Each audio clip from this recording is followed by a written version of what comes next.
Radio wheel drive half number 1. Out of here. Out of there. Yeah. Good. And still got threads in it. Still gross. And then radio wheel drive half number 2. Yeah, that's the stopper that corroded through.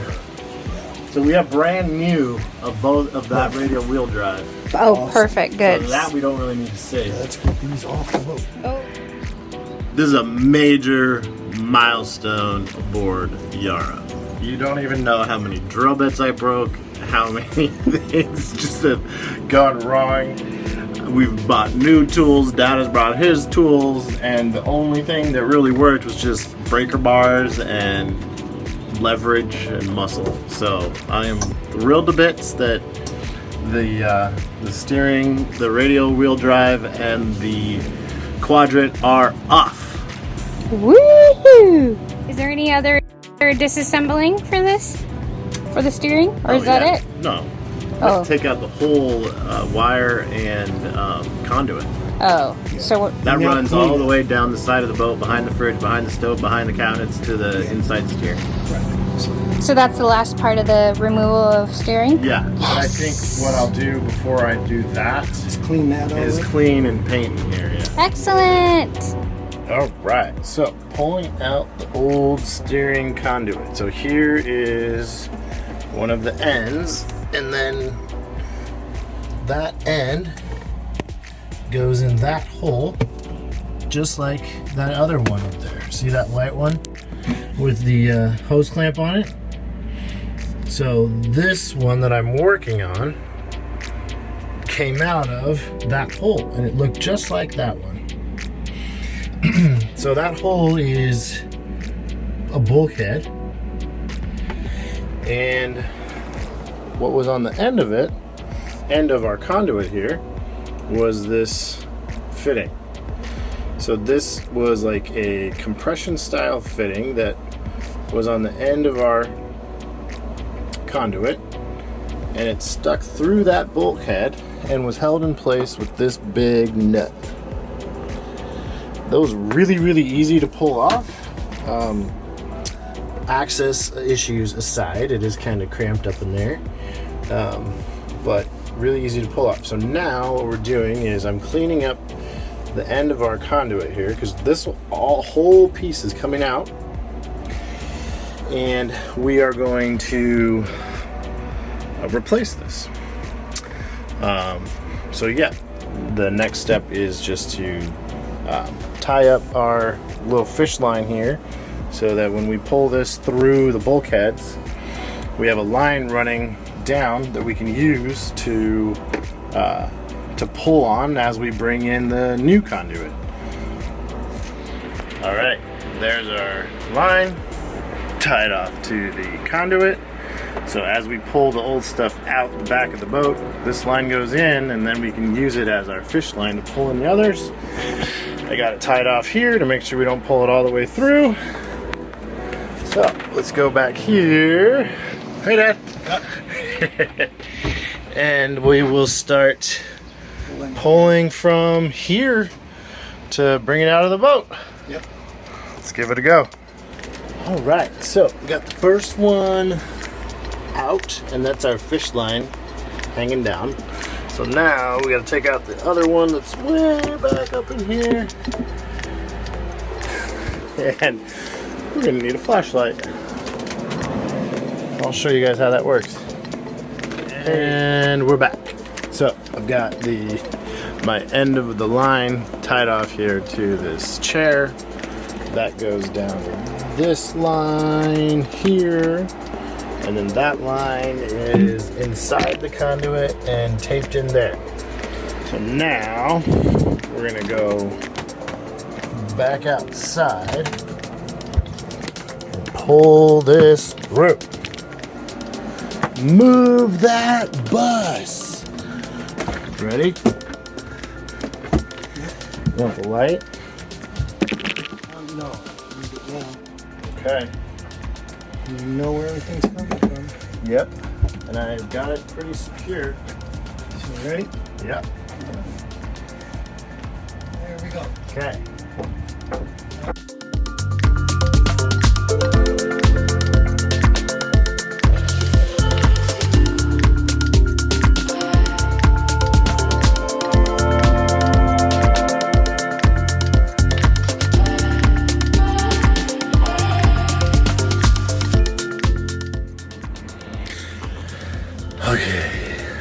So my goal for tonight is to clean out these lazarettes with all the stuff that we're keeping. So like life jackets, boat hook, the muffler here that needs to be installed later, dinghy anchor, gaff hook, other random stuff, because I'm gonna clean it out, all the just dust and grime and grease and probably diesel exhaust, probably a little bit of salt. Just clean it all out so we can have a nice fresh clean surface for paint. So let's get the cleaning started. I do enjoy the cleaning part. It's very satisfying. Instant gratification for low effort. Okay. Hi, Godhead Painting. Check this out.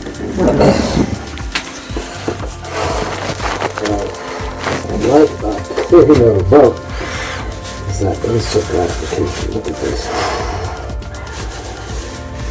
Whew. Look at that. Isn't that nice? Look at all that grime and grease coming off of there. And then how about this too? Check this out. Might be a little hard to do this. Look at that.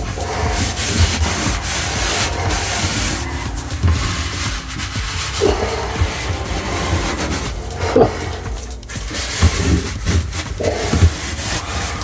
It's pretty good.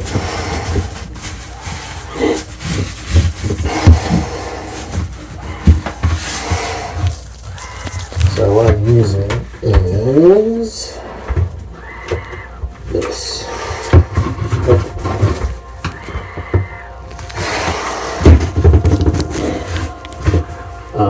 This actually was recommended by our yacht broker, our buyer's broker.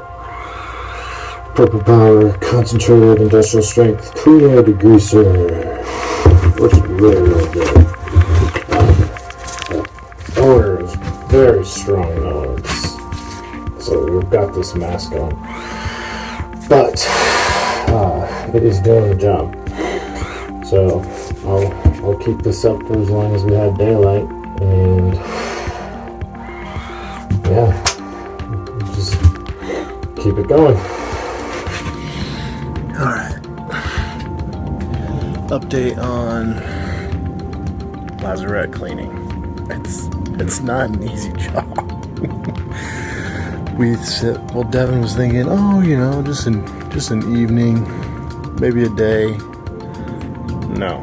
So I have drastically scaled back the scope of the project in order to meet the timeline that we need, which it's a fair strategy for project managers, and your triple constraint. So you can, if you have a timeline to meet, you can scale back all the stuff that you do in order to meet that timeline. Do less stuff. So let me show you what I mean by that. So originally, the plan was I could paint all in there, all that, all down there, paint all back in there, all down here, all over here, all up in here, just like all those gray surfaces. But it's taking a really, really long time to get everything clean because it's just never, ever, ever been done before. And so I'm just scrubbing and scrubbing and scrubbing, and it just doesn't get as clean as it needs to be prepped for paint. Yeah. I'm also here without Devin. She's up in Washington, like an hour and a half away, helping a friend, which I totally support, and I agree. We need to help our friends. But at the same time, I'm feeling the effects of her not being here. Because normally I would get off of work, and just, you know, start a project, not have to worry about doing the dishes or finding food or making food or cleaning up or, you know, all the stuff that she does to enable me to, you know, have a day job and work on this boat. It's not happening this week. And I'm really noticing that. Not that I haven't noticed it before, but when she's not here and I have this big project, it's really obvious. So I couldn't do this life without her. She is such a huge help. And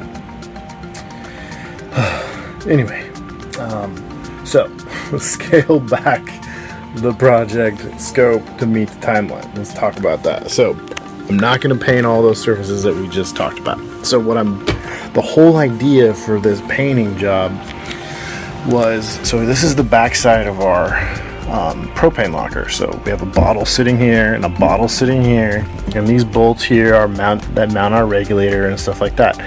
And then this hose here is the line that feeds from the bottle to the stove and the oven. And we can't just have it loose like that. And this is the wiring too. So, but talking about the line, we can't just have it loose like that. It has to be mounted to the wall. And so the idea is that before we mount it to the wall, paint the surfaces so it's a nice clean surface to, we're doing adhesive mounts and we'll show you that later. But clean and paint the surfaces so it's a nice, clean, fresh surface for the adhesive to stick to the wall to hold the mounting point that's going to secure the hose. But instead of cleaning all the surfaces and painting all the surfaces, I scaled back the scope of the project to just clean and paint where my mounting points need to be adhered to. So like a strip of like 6 to 8 inches of surface in the lazarette, that'll be cleaned, that'll be painted, and that'll give me enough surface area to adhere our mounting points for the propane hose. So that's what I've decided to do. So for example, see, that's the hose right there running up. So it's gonna be secured along that wall and up along over here. So it's really hard to tell because it's still kind of dirty. But I've basically just cleaned that strip up here all the way around, just so I can keep this project moving forward. That will mean though that we'll have to come back and keep cleaning and keep painting to do the rest of the surfaces in there, but at least we can say the propane project is done, because it's been a long slog to get that done. And it's just one simple system. It's not even that big of a system, but you know, we want to do this right. This is going to be our forever boat. And even though I didn't get everything done that I was hoping to do tonight, we can confidently say the boat is just a little bit better today. So I've got to put things away, clean up, get some food, and go to bed. See you guys.